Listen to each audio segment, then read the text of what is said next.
Good evening, everybody, and welcome to the final webinar of the Productivity and Profitability webinar series. This series is being brought to you by Meat and Livestock Australia and Agrista.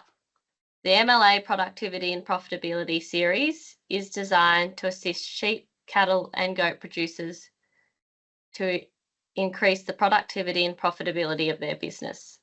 This series will provide timely technical information relevant to the producers across Australia. My name is Ellie Hayes and I am a consultant with Agrista, and I will be your host for tonight's webinar. In this webinar, we are thrilled to have Dr. Refshauge join us to discuss fertility and fecundity in Australian sheep flock.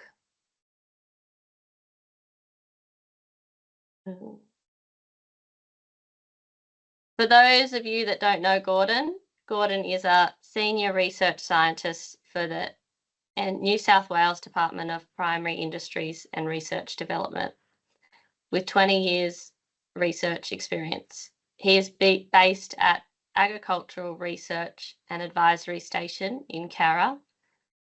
His research focuses on sheep and goat reproduction, but studies he has worked on include aspects of nutrition, technology development, management, disease case studies, meat science, and genetics. I'll pass over to Gordon. Thanks very much, Ellie, and thanks everybody who's joined to watch this webinar, taking time out of your schedule to try and get in some new information around where we think the fertility levels lie for the Australian sheep flock. What I'm going to cover in this webinar starts with a reminder about the value of sheep reproduction. Most of the new information that will come to you will be derived from a peer-reviewed paper that I had published last year with my colleagues at the University of Sydney, Jess Rickard, Simon de Graaf and Madison College. And then I will interpret some of that information and provide you with my tips on how to lift fertility in particular. And towards the back end of the presentation, there is a list of citations that I refer to in this talk, and also some resources that you can find that are produced by MLA and other agencies, which are very good. My introduction, I'll start talking about the efficiency of reproduction, which is really talking about the relationships between fertility, litter size, lamb survival, and also really, but I'm not talking about tonight, but weaner survival is a part of the objective for reproduction. The baseline unit for reproduction is really the number of lambs weaned per ewe joined. Most of my talk is going to stick with fertility and a little bit on fecundity. Now, the reason reproduction is important, in my view, is that meat is a significant source of revenue in the gross margin. I've got a little book here, which you may just be able to focus on, which is the proceedings of a conference in 2006 by the Australian Sheep COC, Wool Meets Meat. Sheep meats have been a significant contributor to the revenue of sheep enterprises for more than 20 years. So when we think about our gross margins, and even in merino flocks, with the exception of a few examples, meat is going to be contributing 50% or more to the total revenue. And of course, in meat producing flocks, it's the primary. If we were to improve our weaning rates, we will be weaning more wethers and we will have more surplus animals for sale, which are the key outcomes of lifting number of lambs weaned. But we will also be able to cut more deeply into our replacement ewes by classing up. And that means we can increase the rate of our genetic gain according to our breeding objectives. So the terms that I'm going to use in this presentation, I interchange in my vernacular. I'm a little bit naughty, so I might talk about fertility, and when I do that, I will mean pregnancy rate, and I'll be referring perhaps also to pregnancies per ewe scanned, which is the metrics in a lot of these graphs that you'll see in a minute or two. I might also use fecundity, which means I'm talking about litter size, which means fetuses in the ewe. It means also scanning rate in your language, and I may also use reproduction rate. So excuse me if I jump between those terms. And when I say mean, I'm referring to average if I slip into means, and I will also refer to median only a couple of times. And the median, as a reminder, is the middle number of a set of numbers that are ranked in order. And they're measures of central tendency and talk about the distribution of data. And it's a bit esoteric, but it's important when you start to see these graphs. So on the next slide, what I have here is a list of examples from the New South Wales DPIRD gross margins, which were produced last year. Here, I've got 5 examples taken from 5 different sheep breeding enterprises. And the table here for each of those enterprises is the sensitivity table that talks about the effect on the gross margin as we improve weaning rate, or as weaning rate increases or decreases. Other metrics there are castor age ewes or the value of the domestic lamb. Now, it's important to understand, firstly, that these gross margins were produced in GrassGrow, which is CSIRO software. It's a farm system modelling software. All of the parameters relevant to the enterprise are inputted, and then variable rates are applied, such as the price of the commodity sold, or in this instance, weaning rate. If we're to increase weaning rate, you can see here in the example where the mouse is just hovering on the screen, if we're lifting from 87 to 109% in our weaning rate, in the model, so we can compare apples with apples, the model is re-optimized and fewer animals are run in that operation. And that allows DSEs per farm, DSEs per hectare to be equivalent between each of the outcomes produced in the table. And that's important because lifting reproduction doesn't come with free lunches, right? It's not a free lunch. There are obligations. If your farm is maximally stocked and you increase your reproduction rates, then all of a sudden you'll have more mouths to feed. The ewes will need to eat more and you'll have more weaners. And that doesn't, you're not going to get more grass. Because of that, you have to provide supplements, or you've got to change your management system. So in this farm system optimization modeling software, the ewe numbers are reduced. Nevertheless, what you see here is an improvement in the gross margin with stocking rate optimized when weaning rate increases. For 10 or 15 years, I've been talking about lifting reproduction rates, and in the gross margin, if we have a 1% increase in weaning rate, we get around about a 1% improvement in the gross margin. So as a pro rata basis, that's a good rule of thumb. On these numbers in here, in these tables, it's more than 1%. So if you were to lift your weaning rates by 10%, I would expect more than 10% lift in your gross margin. Okay, now a little passing shot on the industry. If we were to compare these gross margins to what we see for the new cattle gross margins produced by my colleagues in New South Wales DPIRD, a lot of the cattle gross margins are in the 40s, $40 per DSE. Here, these dollars per DSE are much lower than that in the means.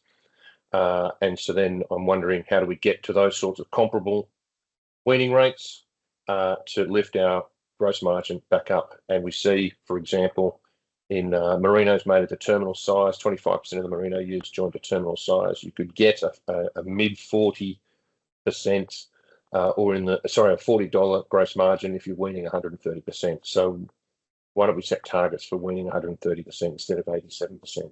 There's a challenge for the industry. And what I'll do in the rest of this presentation is talk about maybe some of the handbrakes or the ways we can get towards that. So let's start with the really big question. What is the average pregnancy rate for the Australian sheep flock? If we look through the literature, it's littered with papers that come from genetic studies where fertility is reported, but the genetic studies, AI outcomes, or their single sire mated outcomes, where it's not necessarily a true reflection of natural mated farming systems.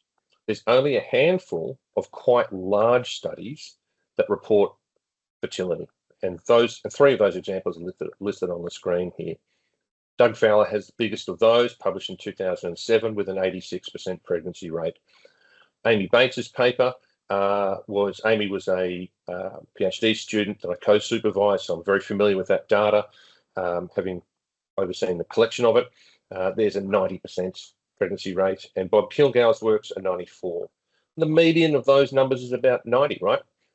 Probably very close to the average too. And the industry strategic plans, MLA and AWI, when they make sensible cost-benefit decisions around where levy funds should be invested for R&D, they will use a return on investment thinking about how we can lift an outcome from a baseline. And when they have this data available to them with information from consultants that ask about what are the average pregnancy rates for sheep flocks, the strategic plans then use 90%. If you talk to academics, as I do, talk to consultants, everybody sort of thinks 90% is around about where the pregnancy rates are. When you talk to pregnancy scanners, they don't necessarily agree with that number. So there's an important question to ask, and that's the one we have done. So my colleagues at Sydney University and I have been wondering about how large data sets could get if we were to collect the information from pregnancy scanners. And if we were to collect that data, what would it say? And so we undertook that as a little side project. We had some funding from the Australian Will Education Trust to help Madison College through her honours project, which was excellent.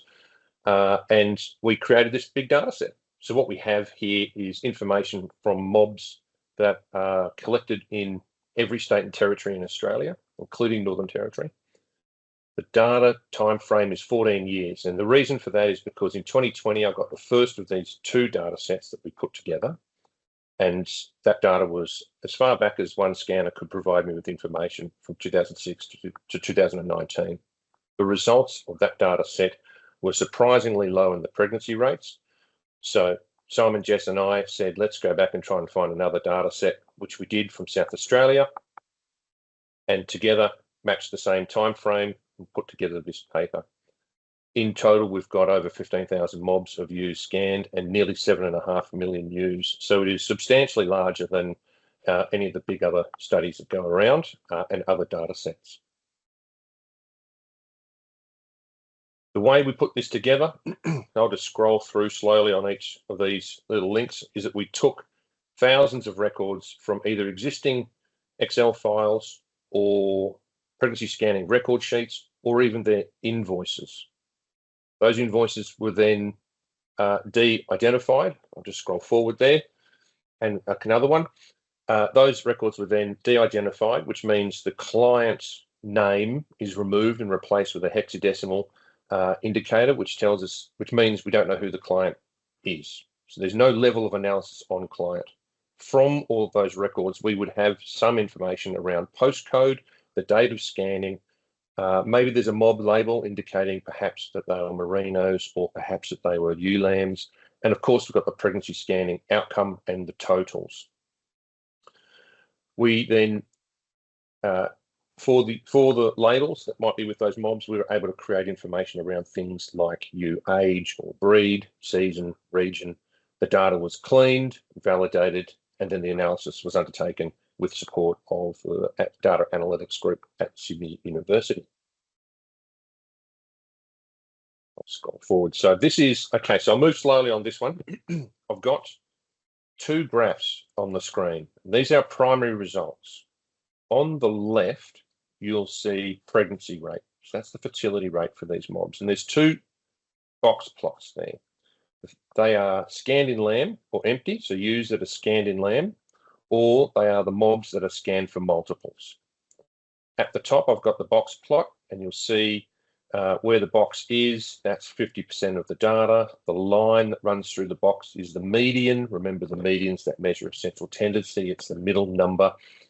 Where there's a little red dot, sometimes it's also overlaid with a blue dot underneath. The blue dot is the average. And then beneath these box plots, we'll have a large column graph, which is a big grey block. And at the bottom there, and you'll see that's the number of ewes that are contributing to this particular data metric. So for the results here for fertility, pregnancy rate, show mobs that are scanned in lamb have an average pregnancy rate of 72%. That's nothing like 90%, and a deeply surprising outcome. When the mobs are scanned for multiples, there's an improvement in the pregnancy rate, and the average pregnancy rate jumps up to 84%. If I talk about the median, that's the line in the middle of the box plots, mobs scanned in lamb have a median pregnancy rate of 83, and mobs scanned for multiples have a median of around 89. When I think about the fecundity, or the reproduction rate, the number of fetuses that are present in the scanned ewes, we have an average reproduction rate of 121%. So that's your scanning rate, 121 if you're scanning for multiples. Now that 121 is very close to what I would say is the industry sense for scanning rates, which hovers somewhere between 120s and low 130s. So that's a pretty good indicator that for scanning rate, or for reproduction rate, we're close to where we thought the industry would be, but when it comes to pregnancy rate, it's a lot lower. On the next slide, I've got ewe age. You can see at the bottom of the screen, there's perhaps about 1.4 million ewes in this data set. So it's no longer the whole data set, it's a subset. But it shows that ewe lambs have an average pregnancy rate of 51%. Maidens, which were described in the labels as hoggets or maidens, have an average of 78%. Which is better than ewe lambs, which is what we'd expect, not that good. And then there's mature ewes, which in the labels could be adults, mat ewes, mature ewes. That's an average of 79%. And that's really low. And when we think about flock structure, it's the mature ewes that will predominate the number of animals. So that 79% is a problem. If we look at the reproduction rates, our ewe lambs are scanning at around 81%. Hoggets are scanning at 115, and mature ewes are scanning at 126. So hoggets and mature ewes in those sorts of scanning numbers actually probably isn't that far away from where we would have expected these results before we undertook this study. So that normalises some of those outcomes, except that our pregnancy rates are way off the mark. I'll roll forward in this presentation, you'll see production zone. So from the postcode when it was available, we have information about where in Australia these farms were located, and that was then translated into the production zones: pastoral zone, high rainfall zone, or wheat sheep belt. And you'll see, which aligns with our expectation, that the pastoral zone has a slightly lower pregnancy rate and a lower reproduction rate, fewer fetuses. There's small statistical differences, but in terms of the reality, very, very small differences between high rainfall zone and wheat sheep zone. So that's still, in my mind, aligning with about what we expect. High rainfall zone will have more grass. Wheat sheep zone's got more lucerne and more wheat. So feed base can be managed more easily. So the question is how real is this data? Is it influenced by something that we could account for in the labels and the information that comes with these scanning records? And one of those is year.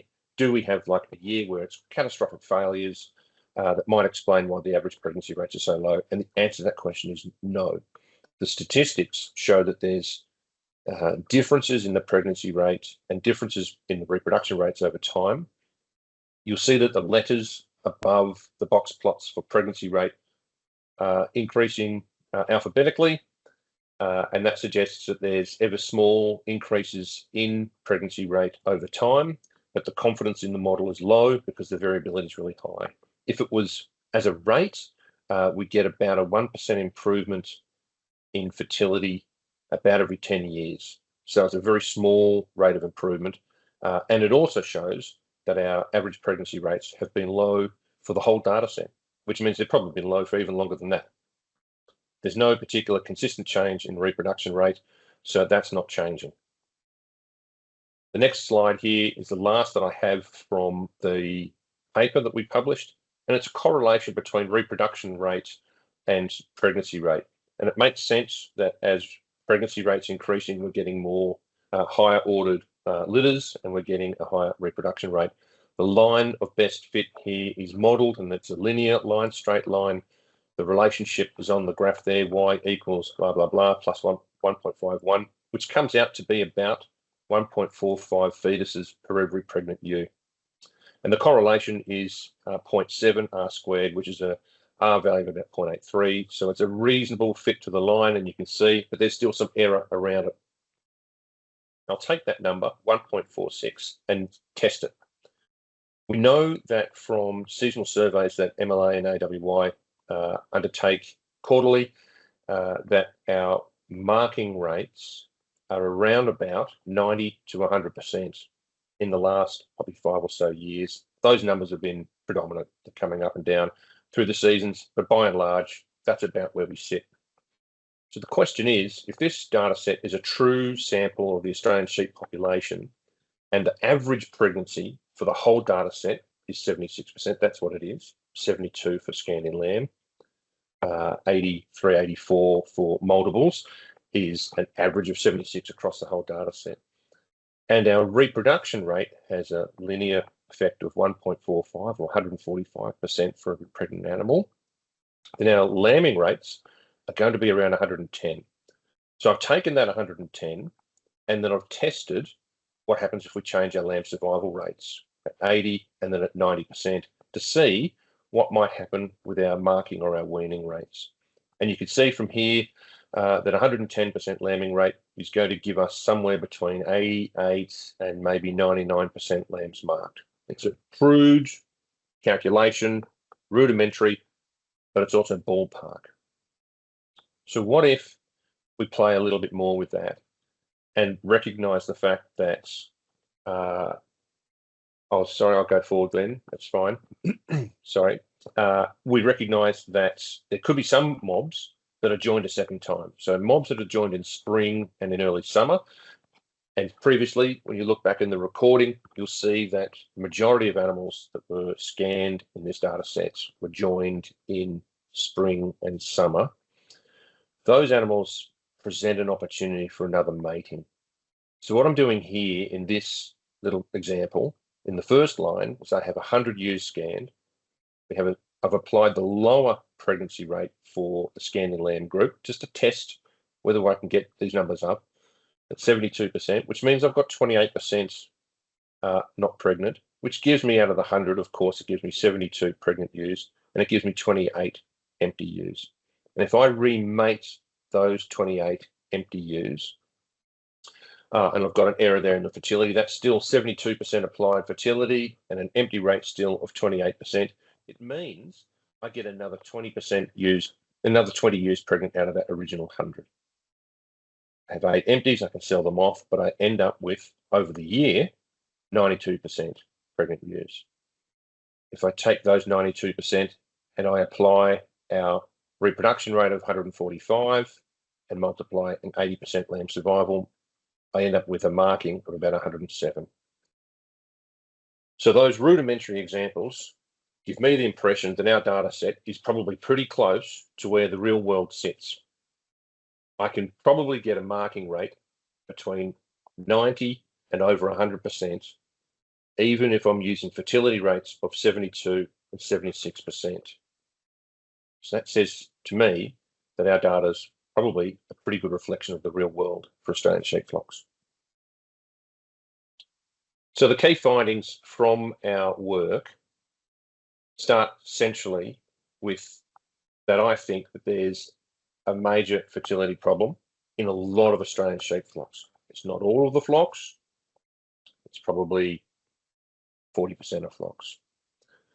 Our ewe age findings align with our expectations, but we note that adult ewes, the mature ewes, are problematic, and I think that's where our serious problems are. And maidens are still held back a bit. I think ewe lambs are probably where we'd expect them to be. There are season and production effects. Some of the season data I didn't show, the breed effects I didn't show, but the season and production zone effects are in line with our expectations.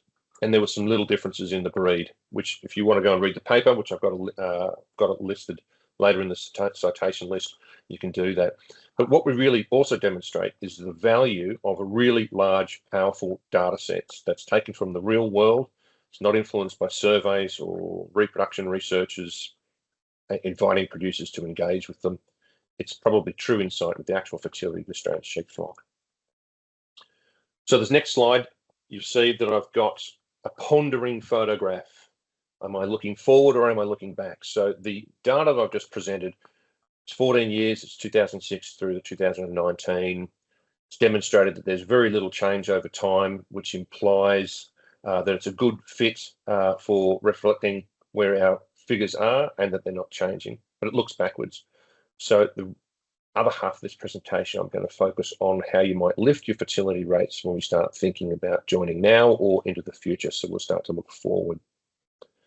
And so these are rudimentary tips. In the productivity and profitability series, you'll find other speakers, and there's some excellent speakers that have given some great presentations in there, and they'll have covered some of this information too. So I'll touch on the rudimentary basics of this and just as simple reminders. And they start with, is your ram fertile? Do the 5 T's. So teeth, toes, testes, torso, which refers to body condition score. And I think not a lot of people are probably looking at the tossle, but inspect the rams. Inspect the rams well ahead of time. And that's really important because if you, and Tim Goll in the last presentation of this series said, you know, if you're checking your rams and he comes in with lameness a week before joining or the day of joining, you're snookered. You've got to go and try and find replacement rams. Maybe you can't even do that. And maybe you're getting the rams that everybody else has rejected. So assess your rams at least 2 months ahead of time. Aim to manage them so they have a body condition score between 3 and 3.5 at the time of mating. So good to forward condition. Use high protein feeds, which will help the spermatogenic cycle, which takes about 6 weeks. So standard recommendation is to feed lupins or a pulse grain or have the animals on a rising plan of nutrition for at least 6 weeks prior to mating. And then a little tip is to observe the conception rate breeding values. The new reproduction breeding values in ASBVs are available, and it's pretty insightful to go and look at conception rate breeding values for your rams to see if you're buying rams that will contribute to low fertility in your flock. So why would you do that, particularly if you want to lift fertility or your weaning rates? So season of mating, of course, everybody mates in different seasons according to their environment. And so if you're mating your sheep, which are polyestrous and have seasonal anestrus, so there's mating is going to be more successful in autumn than it will be in summer and more successful than it is in spring. So if you're mating early in spring or early summer, then teasers or vasectomized rams would be recommended because that will help tighten the lambing period, but also help to break seasonal anestrus through the ram effect, particularly if you're mating in spring, particularly if those rams can be kept 1 to 2 kilometres away from the mating ewes. And note that in our data set, 2/3 of all the mobs were mated in spring and summer, which is suboptimal. And so teasers are going to be an important part of the program. And a final comment just on vasectomized rams, make sure they're really clearly identified because they're not going to get any ewes pregnant if you put them out in the main mating. My next tip is to think about live weights, age, body condition score and growth rate. And these messages have been fairly standard across the industry for many years now. If we start with ewe lambs, the work by Andrew Thompson and his team at Murdoch's outstanding on ewe lambs, and the graphic here is probably the best summary of the kinds of relationships that we see. So in the graph, you'll see there's 4 lines, and they represent the age of the ewe lambs, starting from the bottom at 6 months of age, then 7, 8, and 9 months of age. And you'll see, so as they're getting older, the weaning rates here at any given live weight are by and large improving. As the animals are getting heavier, the weaning rates are improving. But you also see that there's, for the weaning rates, there's a little limitation to the ability of the animals to really maximize the reproduction outcomes. So there's still some marginal returns in absolutely heavier animals. And I see that same curve in a lot of my data around adult joining weight. So I see there's some limitations there. But so what I'll talk about here is live weight's important, age is important, those standards set and easily findable, searchable on the internet. Growth rate during joining is really valuable as well. So I would say growth rate during joining for hoggets and for adults is the cherry on top, but the cherry sitting on a cake, and that cake is driven by live weight and body condition score.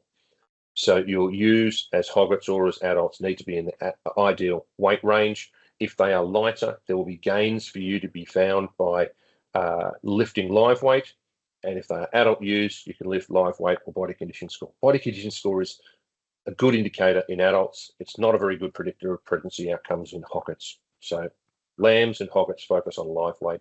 Adults focus on either live weight or body condition score. But know your ranges. If a ewe is in condition score 2, she won't have a higher fertility rate or a higher twinning rate compared to a ewe in condition score 3. But in my view, once they start exceeding 3.5, you start to get limited gains or no gains. So there might be decreases in fertility in a fat score 4, condition score 4 ewe, which is not compensated for by twinning rate. Right, that's my worldview. Growth rate during joining is key. So if you can have your animals in better condition pre-joining through your management post-weaning, you'll get a better outcome. But if you haven't been able to manage that, improving growth rate during joining gives you a little lift, or you can get to some supplementation. So on this next slide, I talk about management of ewes post-weaning. So when you get to weaning, the key thing is you'll have fat ewes and you'll have some lean ewes. The lean ewes, most likely, with the exception of some health issues, will be the ones that have weaned a lot of lamb and have contributed a lot to the production of those lambs. And they are the animals that have underscored your business practice in that enterprise for the previous reproduction cycle. They're valuable animals if you draft them around condition score 3. Condition score 3 and less, we'll call them lean. Or probably you can keep your 3s in the fats if you want, that's your choice, but you make a draft on leans and fats and you manage those animals in different ways to reach condition score 3 for mating. It will pay enormous dividends to check a subsample of those groups about a month out from mating to know that what you've done has worked well or not, or whether you need to respond in the short period that you have in the month prior. I've also noticed in my own data sets that ewes that were lean at scanning, having twins, that subsequently were lean at the beginning of the next mating, have lower fertility rates than the same ewes who were lean at scanning bearing twins, but at the next mating were heavier and fatter. The heavier and fatter ewes that are managed post-weaning have a higher pregnancy rate than those ewes that stay lean. So there's value in keeping your flock going by drafting these ewes at post-weaning. If you haven't been able to do that, let's talk about short-term supplementation. So flushing the ewes, there's a number of ways you can do that, and there's also some hormones that you can treat the animals with. I really love lupins, and I love recommending lupins to producers as often as I can. If you have a feed base that will maintain the ewes, a dry feed base that will maintain the ewes during joining, then feeding lupins 2 weeks before mating starts and 1 week into mating at a rate of 250 to 400 grams a day of lupins will lift your pregnancy rates and your scanning rates. You'll get the best response from the ewes that are lean. So if you've got these ewes in lean groups and fat groups still, 2 weeks before mating starts, you can start supplementation for the lean ewes, which will mean you feed out less. If you're having to grain feed the animals because you haven't got the feed base in the first instance, then I would keep the lupins out of that mix until 2 weeks before mating and then 1 week in. That'll help to keep the costs down, help to simplify the complexity over time for the feed base management system and save a little bit of money. Even when lupins are $550 a tonne, if you're feeding 250 grams a day for the 3 weeks, it comes out to about 14 cents per head, which is, I think, a pretty good return on investment when you start to lift your preg rates, your reproduction rates by about 20%. You can use Regulin and you can use Overstim. Regulin's going to be mimicking day length of course and is most useful in spring and early summer. Overstim's a vaccine that helps to lift fecundity. It'll give you more empties, however, but you'll get more multiples. And each of those options, short-term supplementation, Regulin and Overstim, will give you around about a 20% lift in your scanning rates, which is what I would put in my budget if I was undertaking those activities. You must always think about brucellosis in your rams. Even if you're free and where you're buying your rams are free from brucellosis, I would always put my hands on the testes of the rams prior to mating and in the 2 months prior to mating to make sure that I have firm, large, even-shaped testes. There's no lumps and no imbalance in the size of those testes. There's no lesions. There's nothing's out of size, not too firm and not too soft. So keep an eye on disease. If you're mating in containment, I would seriously consider a Campivax vaccination as a risk avoidance. It doesn't matter where you are with the animals it contains, that disease is a possibility. And then think also just a little bit about phytoestrogens. There's been some really good recent work by Kevin Foster at UWA on clover infertility. And the issue hasn't kind of gone away, whereas we might have thought it had done. So there's some good information in and around there, particularly for South Australian and Western Australian flocks. Wilted lucerne and stressed lucerne will increase its production of comestin, and comestin is a phytoestrogen, and it also interferes with pregnancy rates. So I would avoid having animals on wilted or stressed lucerne. If you had no choice, I'd provide them with an alternate feed base, so some hay or maybe some grain to trickle out with them. You can use lucerne really successfully as a green flush, and if you're doing that, just like short-term supplementation, I'd have the animals on there for several weeks prior to mating, and then maybe up to 10 days into mating. And then if you're risk averse, take them off or provide them with alternate feed base. And then, of course, you can also get some phytoestrogens from other medics when they're in a senesced state. So those sorts of interrupters are floating about, and it pays to just be mindful of them.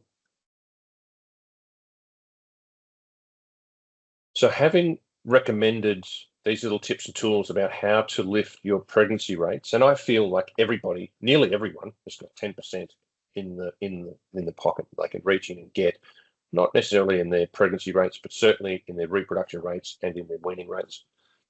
To do that, I strongly advocate for the pregnancy scanning of those animals. And if you were to undertake flush supplementation feeding or the hormone treatments, then pregnancy scanning is really an obligate outcome.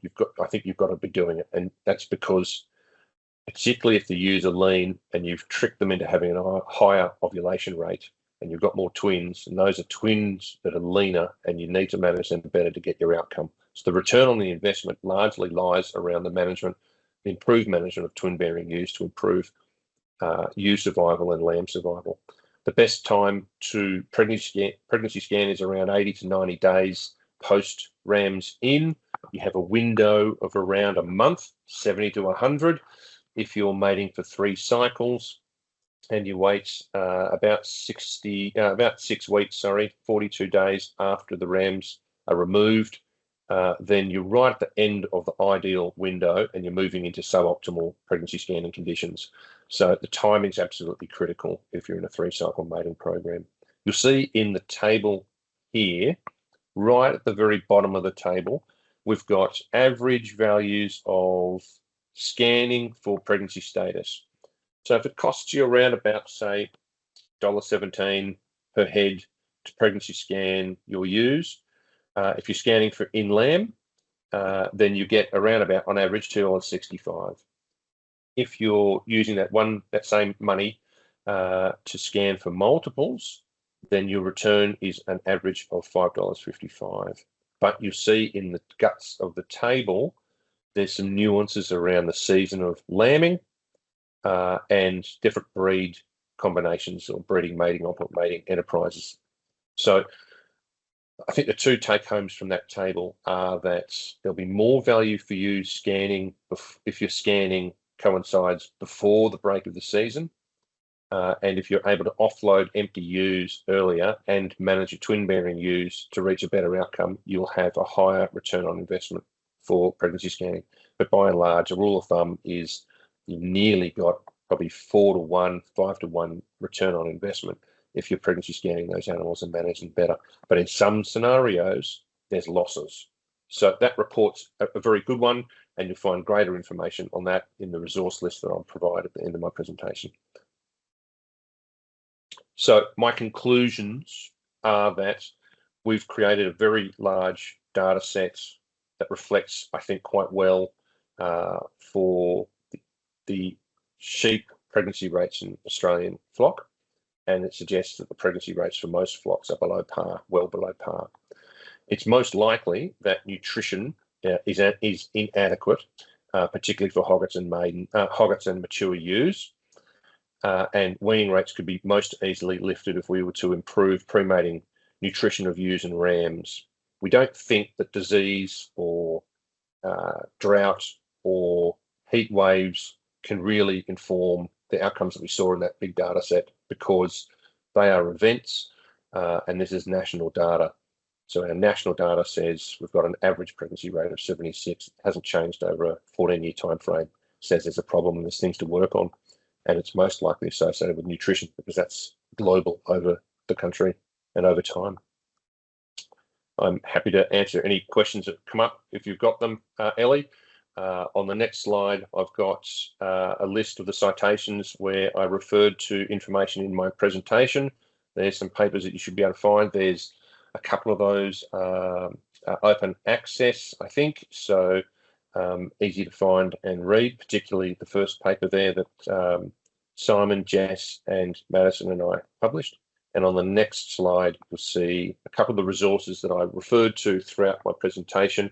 And in particular, the last of those resources is the new information that AWI and MLA have put together on the scanning, the practice of scanning. I'll slide that forward. There it is. So pregnancy scanning resources, absolutely terrific. If I make a comment just on the pregnancy scanning benchmark, that's Western Australian DPIRD data set. It's a fabulous data set and shows pregnancy scanning rates, reproduction rates, very similar to the kinds of numbers that we get for our animals, in the ballpark. And it's a very interesting data set. So there's plenty of good resources there. Ellie, hopefully we've got time for some questions that you've got. Thank you. Thanks, Gordon. One question to start with. How can producers effectively implement the insights from your research to rebuild and sustain their breeding ewe populations post-drought and other environmental challenges? It's a great question. So post-drought, we've got lower numbers because we've had to cull harder. Hopefully the culling process has been in line with the breeding objective, and so the flock that we are left with is better than the one we started with. Start there. If you're in a drought, so post-drought, it's always hard to figure out when post-drought actually starts. You know, South Australia's in a terrible position at the moment. Victoria, southern New South Wales, pretty tough. It's getting pretty dry where we are at the moment, so I don't know whether we're moving into a drought. And are they going to move out of a drought, or is it going to continue? So how do you make your decisions? What I would strongly advise producers do is to run business as usual. You want to lift your reproduction rates on the expectation that the seasonal conditions will change, that the market will provide you with an opportunity to make profit also. Then I would be focusing on pre-joining nutrition. If things are really tight, then I would be feeding ewes for base maintenance and then spiking them pre-joining, and that's how I would roll. And I would be pregnancy scanning as soon as I can. So I'd do a 2-cycle mating, and I would pull the rams out, call the scanner to be there about 40 days later. And if I have enough time in my seasonal conditions, there's an opportunity to remate ewes. Other strategies to improve and recover the flock when it's been damaged by drought or fire or flood is the retention of older ewes as well. But those decisions sometimes are made before joining. And the final little add-on there is think about fit to join. It's a really good package that MLA's got available from the work that's undertaken in Victoria. Continue to look at the teeth of the ewes, look at the udder and the teats of those ewes to make sure that they're structurally sound, because there's really strong relationships between ewe mortality and lamb mortality, and ewes that are not really fit to join. Busted teeth, bad udders, bad teats can be taken out of the mob early, so you don't have to commit too much resources to them, and don't join them, which simplifies your management system for fit ewes and saving pennies to maximise your returns. Yeah. What advancements or technologies do you foresee having some significant impact on improving sheep fertility in the near future? Or do you see anything that could help with the fertility and fecundity? So, yeah, okay. So we've got new breeding values. So there's conception rate and litter size breeding values. Previously, we had number of lambs weaned. Number of lambs weaned is the composite of those outcomes, including lamb survival, ewe rearing ability. Now that we have the separation of these components of reproduction available when we're buying our rams, or if we do a genomic flock profile, we might be able to get closer to understanding where our genetic position sits for traits like conception rate. That's a modification of existing technology and enhances the power of the data that's already been collected in these data sets. So look for rams that have higher conception rate and understand if you've got a sense for where your litter size is already from your scanning results. Maybe you don't want to drive weaning rates by lifting litter size any further, and you want to focus on ewe rearing ability. So that's the first thing I think about. Secondly, of course, genetics is only really going to be about 0.1 or 10% in its heritability. So of the variation that you see, genetics can explain about 10% of that variation, and the rest of it is environment. And environment is the composite of disease, seasonal conditions, capabilities of individual animals within the cohort. Classing and selection of animals for their ability to conceive and rear lambs is an ongoing outcome. So there will always be changes there. That's not new information. In feed-based, nutrition is a big driver of all of this. That's not really changing. There is increasing understanding of the endocrinology around reproduction. There's work on inhibin. There's been work on AMH. There's a greater understanding of the role of bone and its role in fertility, and a greater understanding of muscle and its role with fertility as well. So that's improving, but we don't have anything on the shelf that we can just say, little, hey presto, and I'll get a better outcome. At the end of the day, it's still about energy and protein. Well, I think that's all we've got time for tonight. Thank you everyone who joined us for tonight's webinar. Gordon, thank you again for sharing some great information about fertility and fecundity in the Australian sheep flock. If you have any additional questions, please reach out by completing this survey at the QR code on the screen. If you are listening to a recording, please also complete this survey. Thank you again for attending, and we hope that you have enjoyed the webinar series. We have really enjoyed delivering the productivity and profitability series, and we would love to hear your feedback. We'd greatly appreciate if you could take the time to complete this short survey about the series by scanning this QR code. By participating, you'll enter a draw to win one of the Agrista online tools. If you have missed last month's webinar, head over to MLA and Agrista website to watch it. Be sure to check out our podcast series. You can find it on all major podcast platforms under Productivity and Profitability webinar series. Happy listening.